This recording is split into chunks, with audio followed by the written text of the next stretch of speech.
The first sign that Ryan had done something wrong was not lipstick on his shirt or perfume on his neck. It was the way he walked into my parents' house before 5 on a Saturday, looked straight past me and asked, "Did your mom talk to you today?" My name is Emily, and at that time I still believed forgiveness was proof of love. I was 25, engaged, and trying to plan a wedding with a man who could make me feel safe with one touch and make me feel stupid with one silence. That day he came home 2 hours early. He kissed me, but his mouth was cold. His eyes kept moving from my face to my phone on the counter, then to the driveway, like he expected someone else to pull in behind him. When I asked what was wrong, he smiled too fast and said he had barely slept the night before. Then he asked again, softer this time, "So your mom didn't call you?" I sat up. Why would she? His face changed for half a second.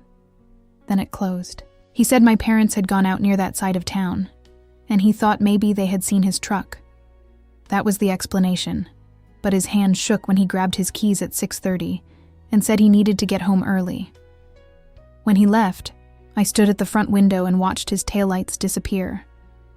I did not follow him. I did not check his location. I made tea, sat at the kitchen table, and told myself that not every strange feeling is a warning. At 9:40, my parents came home.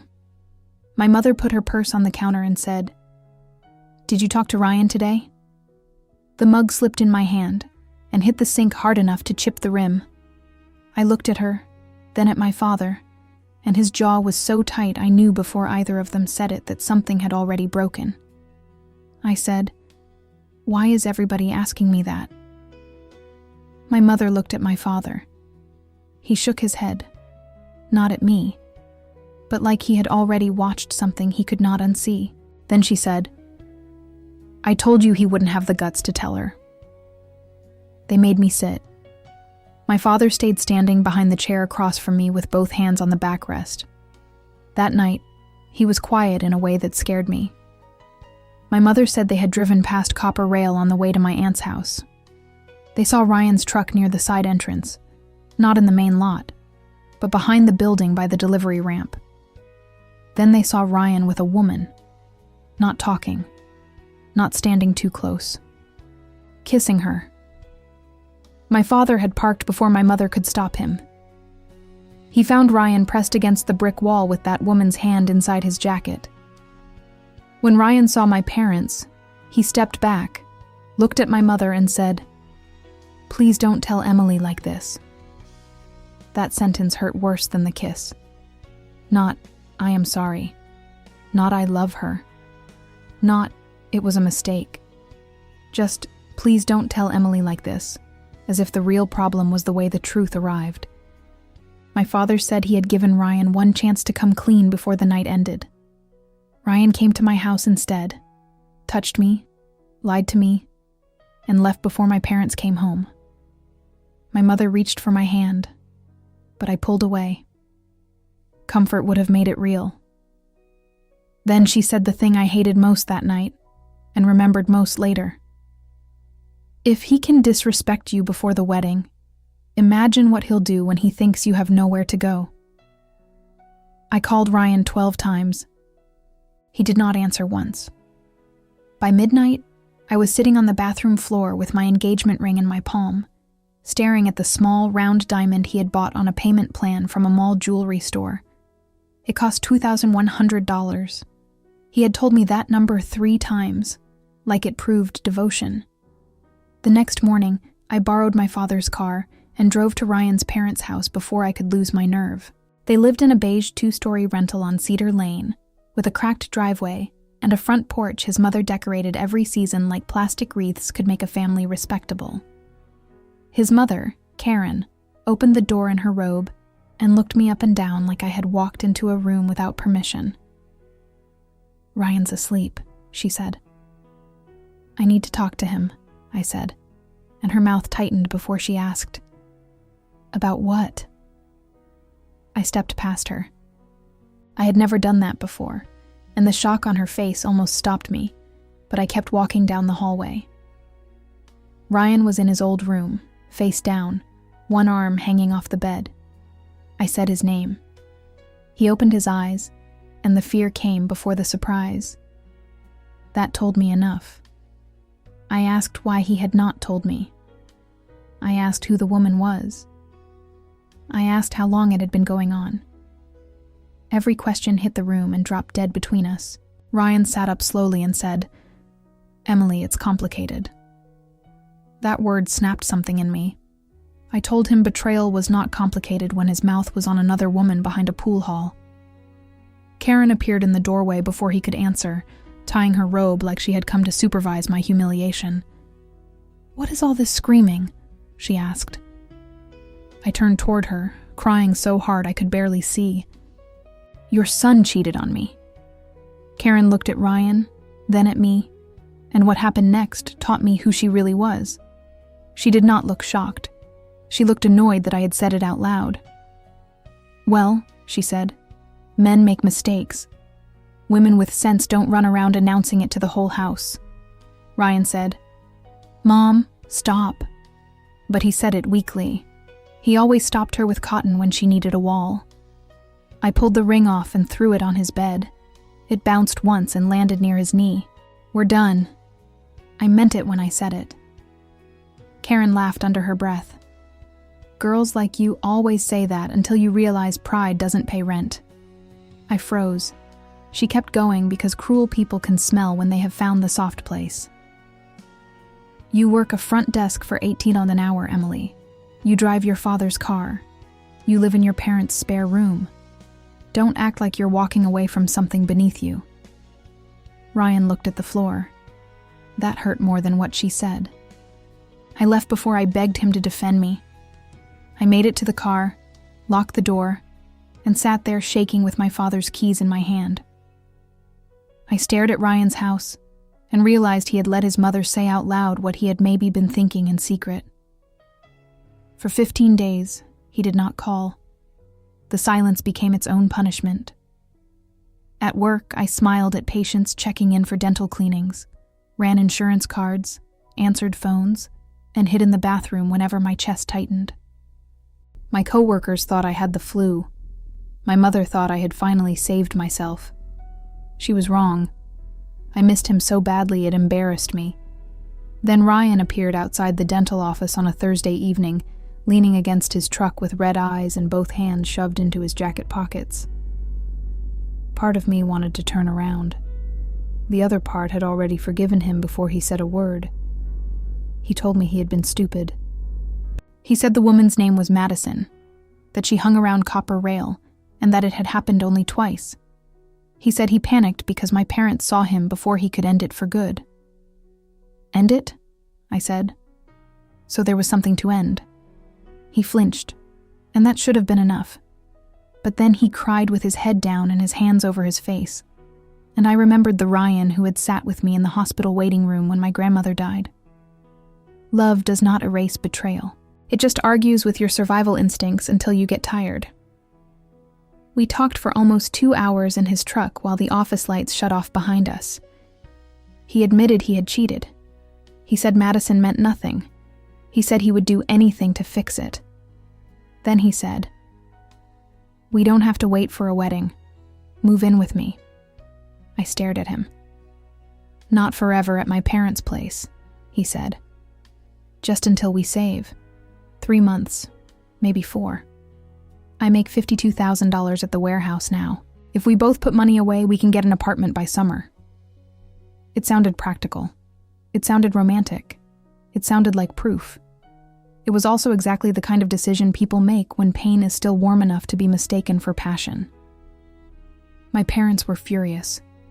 My mother called me blind, and my father told me that if I walked out to live with Ryan after what he had done, I should not pretend later that nobody warned me. I screamed that I was 25, not a child, and that forgiveness was my choice. My mother stood in my bedroom doorway while I packed 2 suitcases and said, "One day you're going to come back here broken, and I pray I'm wrong." I told her she was being cruel. She said, "No, Emily. Cruel is letting someone ruin you while calling it love." I left anyway. Ryan's parents gave us his old bedroom. Karen cleared one shelf for me in the bathroom and acted like she had handed me a deed. The first week, I tried so hard to be grateful that I became smaller without noticing. I bought groceries, cleaned after dinner, and ignored the way Karen checked every cabinet after I touched it. Then she taped a handwritten list to the refrigerator. No showers after 10 p.m. No laundry on Sundays. No leaving dishes in the sink. No guests without permission. $400 toward utilities by the 1st. I stared at the list while Ryan stood behind me rubbing sleep out of his eyes. Utilities? I asked. She wants rent from me? He sighed. It's not rent, just helping out. I paid it because I did not want to fight. I gave Karen $400 cash on the first Friday, and she counted it in front of me at the kitchen table. Good, she said. At least you understand this isn't a free ride. Her husband, Dennis, looked down at his plate. Ryan's younger brother, Tyler, smirked from the counter. Ryan said nothing. That became the pattern. Karen pushed, Ryan watched, and I swallowed. By the end of the month, I had paid $400 for utilities, $286 for groceries, and $73 for towels I had not ruined. I earned $18 an hour, and Karen knew it. That was what Karen saw. That was what everyone saw. What they did not see was the legal envelope locked in the glove compartment of my father's sedan. It was from my grandmother's attorney, and I had not opened it since the reading because I was afraid money would change the way people looked at me. My grandmother had owned pieces of rental property through a small company called Cedar Lane Holdings. I knew there was money. I did not know how much. My father said I needed to meet with the attorney before signing anything, but I kept putting it off because I was building a life with Ryan, and some childish part of me wanted to know he would choose me before he knew what came with me. So when Karen called me a charity case, I let her. When Tyler joked that Ryan had rescued me from my parents' spare room, I let him. When Dennis said 25 was old enough to start contributing like a grown woman, I handed over another $400 and kept quiet. Silence feels noble when you are still hoping someone will become better. Then I got pregnant. I found out on a Tuesday morning before work. The test turned positive so fast I thought I had read it wrong. I sat on the closed toilet seat in Ryan's parents' bathroom with my hand over my mouth, listening to Karen bang pans downstairs, and felt joy rise through fear. Ryan cried when I told him. For one clean hour, I had him back. He spun me around in that tiny bedroom, kissed my forehead, and said we were going to get out of that house. He promised he would stop staying late at Copper Rail. He put his hand on my stomach, even though there was nothing to feel yet, and whispered, "That's our family." I wanted that sentence more than I wanted the truth. For 2 weeks, he came home right after work. He brought me ginger candies, made toast when I felt sick, and told Karen not to comment on my appetite. I started looking at apartments during lunch and found a one-bedroom near Maple Ridge for $1,150 a month. Ryan said we could afford it if we saved my paycheck and used his overtime. Then his overtime became nights at Copper Rail again. He said the warehouse crew was meeting there after shifts. He said it would be rude not to show up. He said I was emotional because of hormones. The first time he came home smelling like beer and winter air, I asked if Madison had been there. His face hardened. "Don't start." "I'm not starting. I'm asking." He threw his keys on the dresser hard enough to leave a mark. "I cheated, Emily. I admitted it. I begged. You forgave me. How long are you going to keep punishing me?" Karen heard that. Of course she did. The next morning, she cornered me in the laundry room with a basket against her hip and a smile that did not reach her eyes. "Pregnancy doesn't give you permission to nag a man to death," she said. I folded one of Ryan's shirts slowly because my hands wanted to shake. "This is between me and Ryan. Not while you're living under my roof." I should have told her that roof was not hers in any way that mattered. But I did not know enough yet, and the little I did know felt too big to use during a laundry room fight. So I said, "We're trying to move out." Karen laughed. With what money? His? Because we both know yours barely covers shampoo and hurt feelings. I looked at her, and for 1 second, I wanted to open that envelope just to wipe the smile off her face. Instead, I carried the basket upstairs. The next attack came from Madison. At 11:14 on a Monday morning, while I was checking in a patient for a Crown appointment, my phone buzzed from an unknown number. I let it go to voicemail. Then it buzzed again, and again. By the fourth call, my manager looked at me and said, "Take it in the back." I stepped into the supply room between boxes of gloves and fluoride trays and answered. A woman said, "Listen carefully, Emily. Just because you're carrying Ryan's baby doesn't mean you get to take him from me." The room tilted. I asked who it was. She laughed. "Ask your fiancé who he was with behind Copper Rail. Ask him where he was last Friday when he told you he worked late." I said, "Do not call me again." She said, "Or what? You'll run to his mommy? She already knows you're temporary." Then the line went dead. I called back before I could stop myself. Madison answered on the second ring and said things I still hate remembering. She knew about the baby. She knew I was almost 11 weeks. She knew Ryan had promised me the Maple Ridge apartment. She knew Karen called me the girl in the spare room, even though I slept beside her son every night. Private things. House things.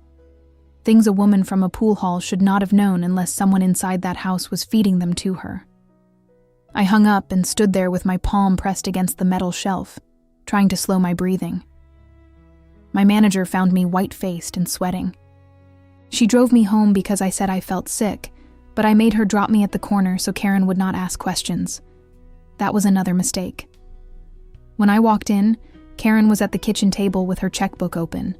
She looked up and said, "Back early?" I asked her if she knew Madison, and the pen stopped moving for only a second. Then she said, "I know a lot of people."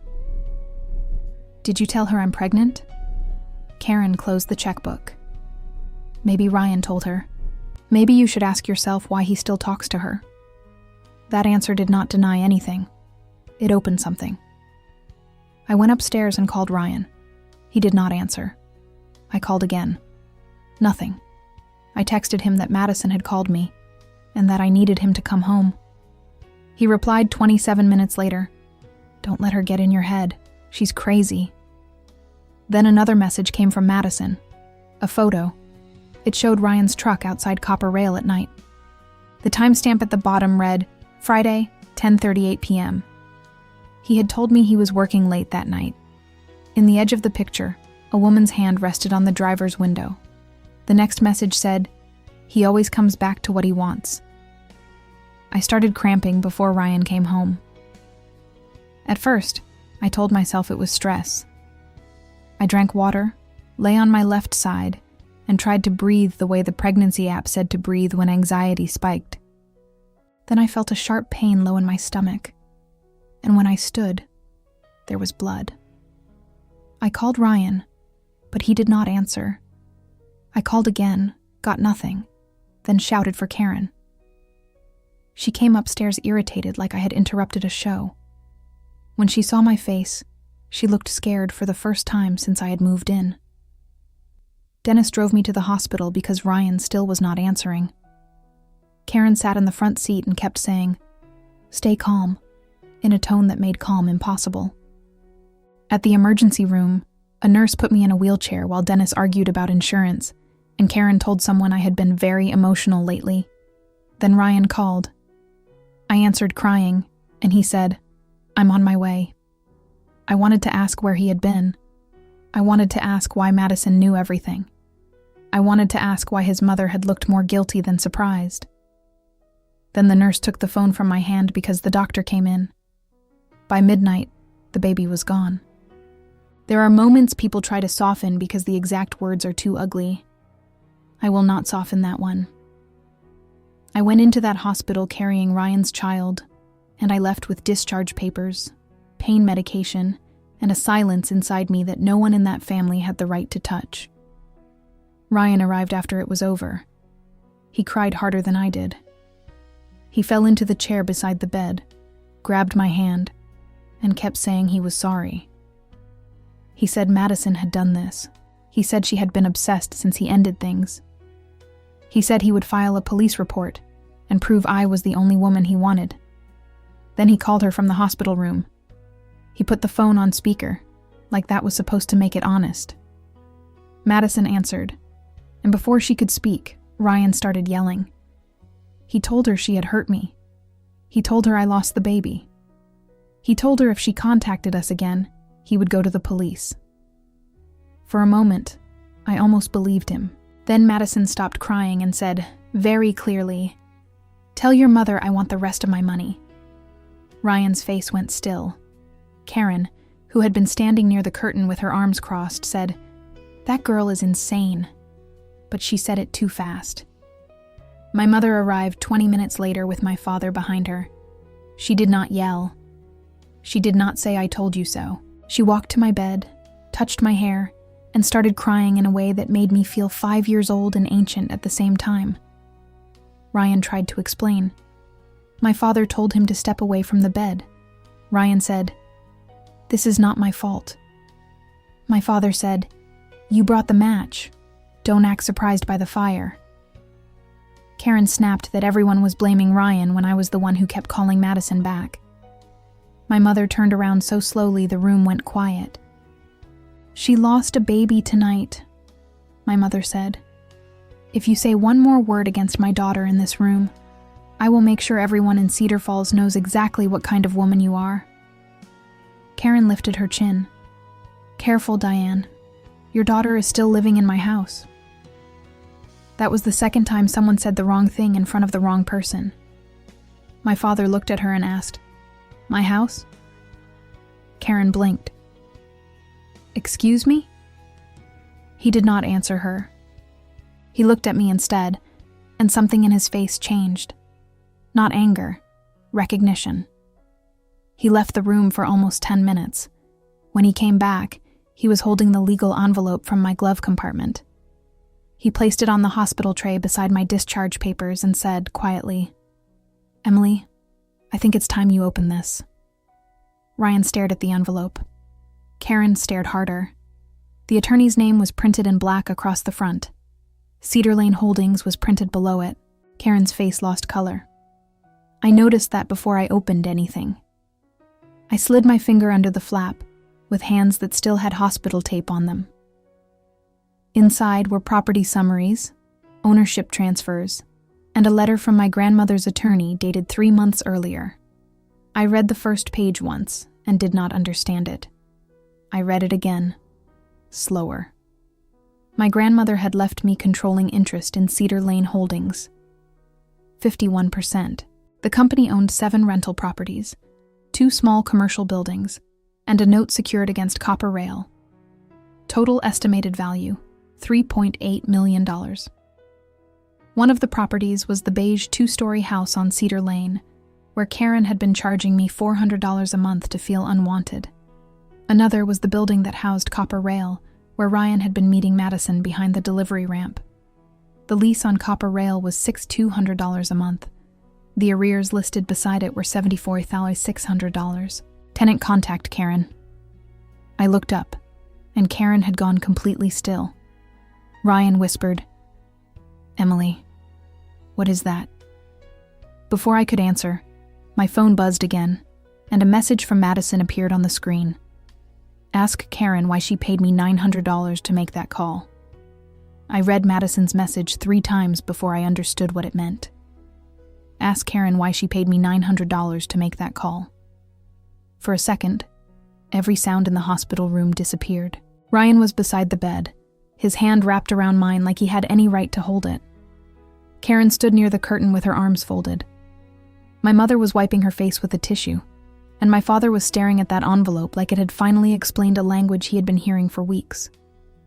I turned the phone toward Ryan. He read the message and pulled his hand away from mine like the screen had burned him. "That's not true." I looked at Karen. She lifted one shoulder. "That girl is desperate. She'll say anything." "Then why would she say your name?" I asked. Karen's mouth opened, but no answer came out fast enough. That was the first time I saw her without a sentence ready.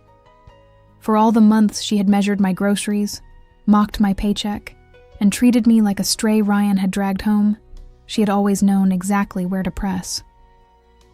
Now she looked cornered. Ryan stood up. "Mom, what did you do?" Karen snapped. "Don't you start with me." My father stepped between Ryan and the bed before the room could turn into another family performance. He told them both to leave.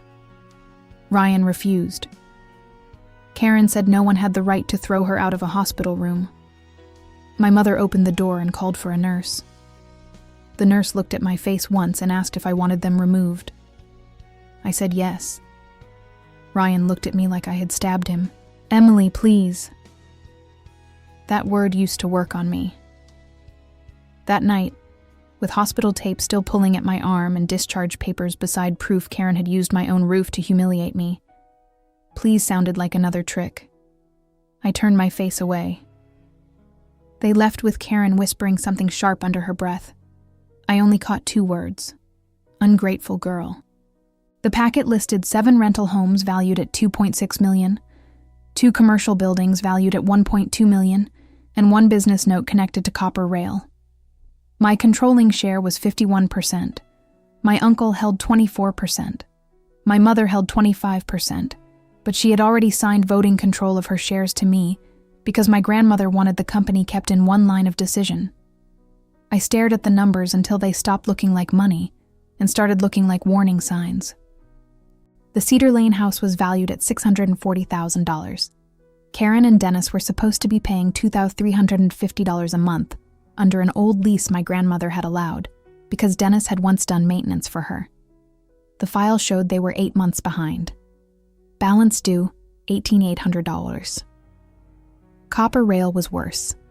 The bar owed $74,600 in unpaid rent, late fees, and a missed property tax reimbursement. Karen had personally guaranteed part of that lease because her brother owned the bar. That was why she had turned pale. Not because I was grieving. Not because her son had destroyed me. Because the girl she called a charity case had just opened the file that could take away her house and her brother's bar in the same month. My father said, "We need to call the attorney first thing Monday." I whispered, "Now." The attorney's cell number was printed at the bottom of the letter. His name was Martin Bell. My father called him from the corner of the room at 1 a.m, apologized twice, then stopped apologizing when he said my name and the company's name. I heard only pieces. Hospital, loss, Karen Whitmore, Madison, Cedar Lane house, Copper Rail arrears. Then my father went quiet before he said, "Say that again." When he turned back to me, his face looked older. "Karen called his office 3 weeks ago," he said. "She asked whether the transfer to you was final." How would she even know? Mr. Bell told my father that every tenant had received a standard notice after my grandmother's estate closed. The notice said Cedar Lane Holdings had undergone ownership restructuring, and that lease enforcement would resume under the controlling member. My name had not been printed on the notice, but the registered agent address was the same law office printed on my envelope. Karen had seen enough to get scared. Then Madison's messages started. Nothing about that felt random anymore. I left the hospital before dawn and went to my parents' house. Not Ryan's room, not Karen's staircase, not the house where my baby had become another thing they tried to blame on my weakness. My mother made up my old bed without saying a word. My father carried my purse like it weighed more than my suitcases had the night I left. I slept for 3 hours and woke to 27 missed calls from Ryan. I did not answer. At 10:13 that morning, Madison sent another message. "I want my money before I tell her everything, Karen." Then another, "Wrong person." But maybe she should know anyway. A screenshot followed. It was a Cash App payment from Karen Whitmore to Madison Cole, $900. The memo line said hair deposit, but below it Madison had sent Karen a message. I did it. She called me back like you said she would. Karen had replied, "Good. Keep her emotional. She needs to leave before Ryan ties himself to her for life." Then came the picture that made the room tilt. It was Ryan's truck again, behind copper rail, time-stamped 2 nights before Madison called me. This time the driver's door was open, and Madison was leaning into the cab. Ryan's face was visible in the mirror. Madison wrote, "He said he was done with her. Your baby was the problem, not me." I dropped the phone on the bed. My mother picked it up, read enough to cover her mouth, then handed it to my father. He did not raise his voice. He said, "We're done asking them for decency." By noon, Mr. Bell had arranged a meeting at his office.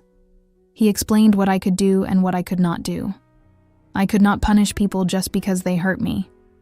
But I could enforce leases, demand arrears, refuse renewal, remove informal privileges my grandmother had allowed, and require all communication through counsel. The numbers were cleaner than the emotions. Cedar Lane House, $18,800 past due. Copper Rail, $74,600 past due. Personal guarantee signed by Karen for up to $50,000. Damage deposit depleted. Insurance certificate expired. 2 written notices ignored. Mr. Bell placed a yellow pad in front of me. "You are the controlling member. What do you want?" I looked at the list of properties. My baby was gone. My relationship was poison. My name had been whispered in that house like I was a burden, while every wall around them had technically belonged to a company I controlled. I said, "Enforce everything." Copper Rail had a lease renewal meeting scheduled for the following Friday. Karen, her brother Grant, and the property manager were supposed to attend because the bar wanted another 5-year term. They wanted the unpaid $74,600 rolled into the new lease. They also wanted an option to buy the building for $500,000. The building had been appraised 2 months earlier at $890,000. I laughed once, but it did not sound like me. They wanted to buy it for almost half. "Your grandmother rejected that offer twice," Mr. Bell said. "After she died, they tried again. And Karen knew I controlled it? She suspected. She asked." That was the moment the humiliation rearranged itself. The $400 cash counted at the kitchen table. The refrigerator rules. Karen saying pride did not pay rent. Tyler laughing because he thought I was the poor girl in their spare room. Ryan letting them talk. They had not just underestimated me. They had needed me not to understand myself. I did not go back for my things. My father and 2 police officers met Ryan at the Cedar Lane house 2 days later for a civil standby.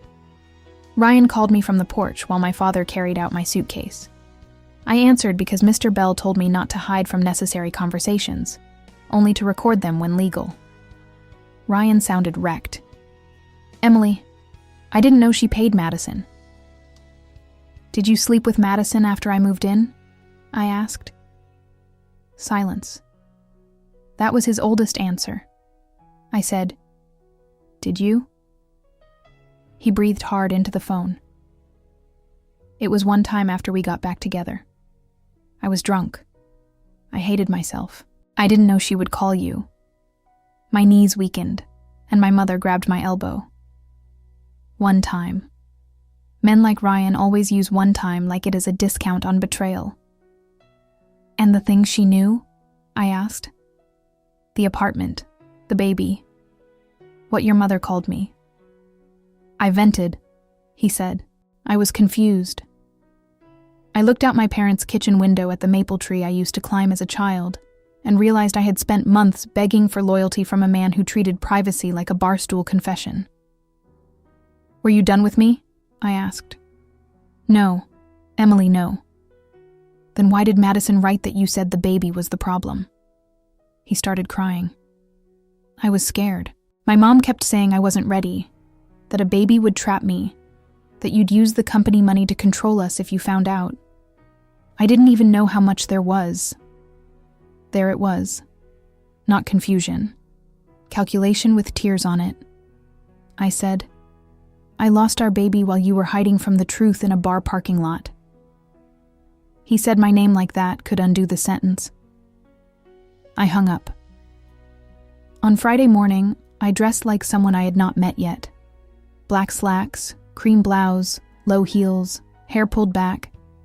My mother fixed the collar of my blouse and said, "Do not shrink in that room." Mr. Bell met me outside the commercial building at 10:50. Copper rail looked uglier in daylight. The brick wall behind the delivery ramp had a dark stain near the door, and I could not stop picturing Ryan there with Madison while my parents watched from the street. Inside, the bar smelled like stale beer and lemon cleaner. Grant was already seated at a table near the back with a folder in front of him. Karen sat beside him in a navy blazer, her hair sprayed into place, her face tight with the confidence of a woman who still thought she could talk her way over anyone. Ryan was there too. He stood when he saw me. Karen grabbed his wrist and pulled him back down. Tyler sat at the bar with a Coke, grinning until Mr. Bell walked in behind me carrying a leather folder. The property manager, Elaine Foster, came next. She was a tall woman with a blunt gray bob and no patience in her expression. Karen looked from Mr. Bell to me and gave a short laugh. "What is she doing here?" Mr. Bell said, "Ms. Parker is the controlling member of Cedar Lane Holdings." The room went silent in a way I felt against my skin. Grant blinked. "This is Emily Parker?" Karen's lips parted, then pressed together so tightly they nearly disappeared. Ryan stared at me like I had become a stranger by standing upright. I sat across from Karen. I did not look away from her. Mr. Bell opened the file. "We are here regarding Copper Rail's lease default, the unpaid balance of $74,600, the expired insurance certificate, the rejected purchase option request, and the personal guarantee executed by Karen Whitmore." Grant turned toward Karen. "Personal guarantee?" Karen whispered. "Not now." Elaine slid copies across the table. "It is now." Karen recovered fast. She leaned back and said, "Emily, I understand you're upset, but mixing personal grief with business is not a good look." There it was, the new version of the old insult. I was emotional. I was unstable. I was the girl who could not separate heartbreak from money. She wanted the room to see a grieving woman with a grudge, not the legal owner of the problem she had created. My hand shook under the table, but my voice did not. "You're right. This is business." Mr. Bell placed the demand notice in front of Grant. Payment of $74,600 due within 10 business days. Proof of insurance within 48 hours. No renewal, no purchase option, no rent rollover. Failure to comply would trigger default remedies under the lease. Grant went red. "You can't just kill my business." Elaine said, "The business has been in default for months." Karen pointed at me. "This is because of Ryan." I looked at her. "No, this is because you signed a guarantee you hoped I would never understand." Ryan whispered, "Mom." Karen stood so fast her chair scraped the floor. "I gave you a place to live." The whole room seemed to tighten. I stood too. For months I had looked up at her from kitchen chairs, laundry baskets, staircases, and the edge of Ryan's bed. That day, the table was between us, and every paper on it had my name above hers. "You charged me $400 a month to live in a house your family owed $18,800 on," I said. "You counted my cash at your kitchen table while calling me a charity case. You told Madison to keep me emotional so I would leave before Ryan tied himself to me for life. Then when I lost my baby, you stood in that hospital room and blamed me." Karen's face changed. Grant looked at her. Ryan closed his eyes. Tyler's grin vanished. Mr. Bell said, "We also have documented electronic communications indicating Mrs. Whitmore paid Madison Cole $900 as part of a harassment effort against Ms. Parker. Separate civil remedies are being reviewed." Karen said, "That is private." I said, "So is my pregnancy." That hit harder than I expected. Even Grant looked down. Ryan pushed back from the table. "Emily, I didn't know about the payment." "But you knew about Madison," I said. His face twisted. "I made mistakes." "No," I said. "You made choices and called them mistakes after they cost someone else everything." He covered his mouth with one hand. I thought seeing him cry would break me open. Instead, it made something inside me settle. I had mistaken his tears for repentance because I wanted pain to have a clean ending. Karen grabbed her purse. "Ryan, we're leaving." Elaine said, "You may leave after you acknowledge receipt." Karen ignored her and stepped toward the door. Mr. Bell did not raise his voice. "Mrs. Whitmore, your Cedar Lane residence is also in default. A notice to cure for $18,800 was served this morning. If payment is not received within the statutory period, possession proceedings will begin." Karen stopped. That was the real reversal. Not the bar. Not the paperwork. That single moment when she realized the roof she had used as a weapon was no longer a shield. She turned back slowly. "You would put us out?" I remembered the refrigerator list. No showers after 10 p.m., no laundry on Sundays, no guests without permission, $400 by the first. I remembered her saying girls like me always came back when pride stopped paying rent. "I'm enforcing the lease," I said. Her eyes flashed. "After everything we did for you? You gave me a shelf in a bathroom and made me pay to be insulted." Ryan moved toward me. Mr. Bell stepped slightly to the side, not blocking him fully, just reminding him there were witnesses. Ryan said, "I love you." I waited for the old ache. It came, but weaker. I said, "You loved what I would forgive." He started crying again. "Please don't do this to my family." I looked at Karen, then at Grant, then back at Ryan.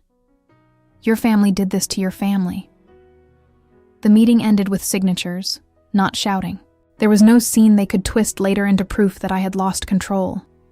Just notices, receipts, deadlines, numbers, and my name on every page that mattered. Outside, Ryan followed me to the sidewalk. For a moment, the sun hit his face the way it used to when we were first together, back before betrayal had made every memory feel contaminated. He said, "Was any of it real?"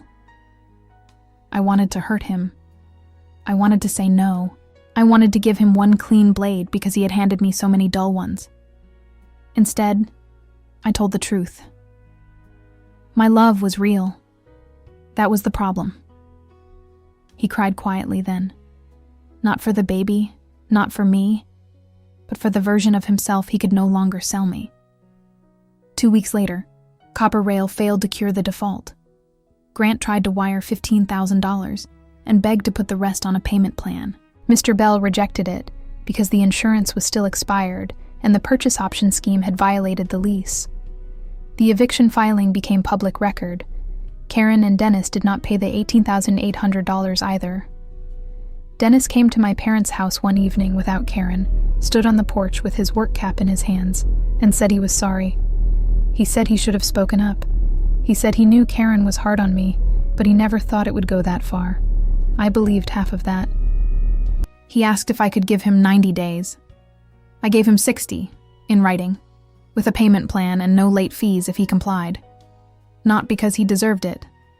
Because my grandmother had taught me that power without restraint turns people into the same thing they escaped. Karen never thanked me. She posted online that grief had made me vindictive. Madison responded publicly with screenshots. I did not ask her to. By dinner, half of Cedar Falls had seen the $900 payment, the messages about keeping me emotional, and Madison's photo of Ryan's truck behind Copper Rail. Karen deleted her post, but screenshots live longer than pride. Ryan lost more than his reputation. His warehouse supervisor heard about the eviction because Copper Rail had been where several company drivers drank after shifts, and Ryan had apparently used company time logs to cover nights he was not working. After an internal review, he was fired from a $52,000 job for falsifying hours.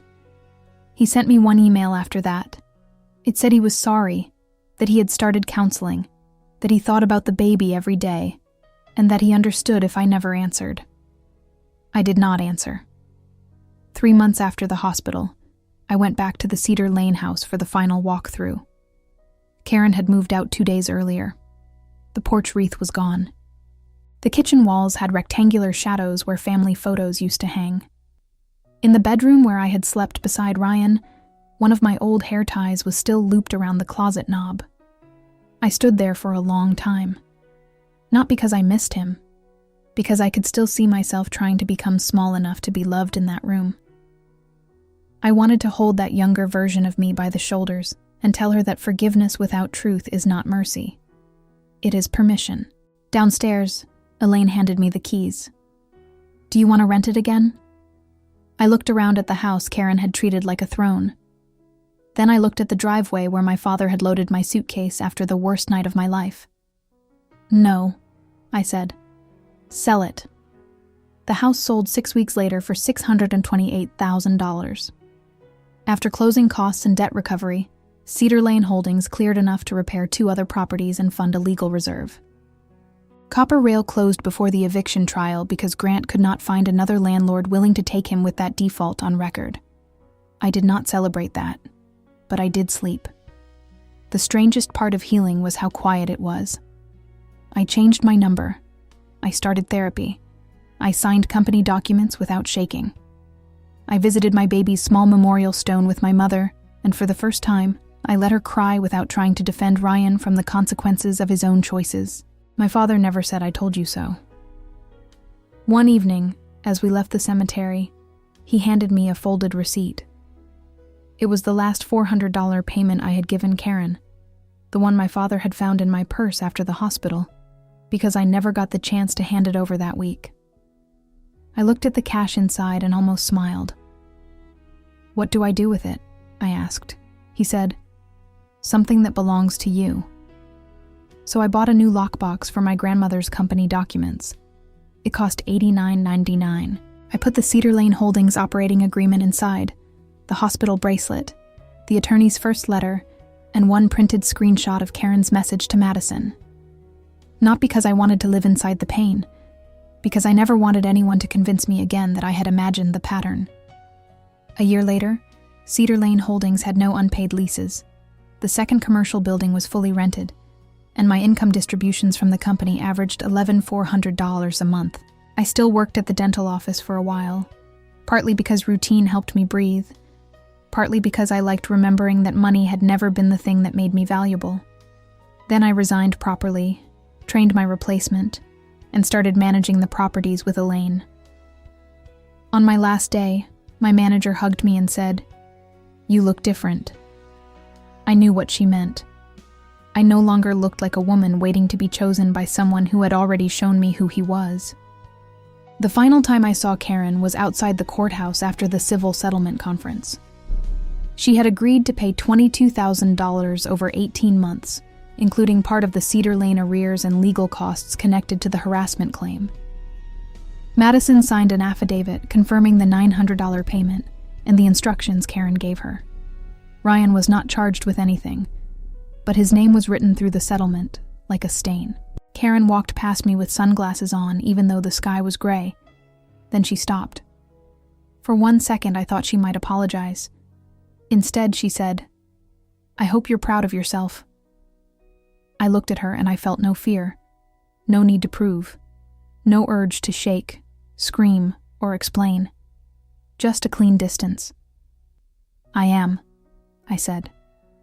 She flinched like that hurt more than anger. My mother was waiting near the parking lot. She slid her arm through mine and did not ask what Karen said. We walked together toward the car, and halfway there, she whispered, "You didn't come back with your tail between your legs." I stopped.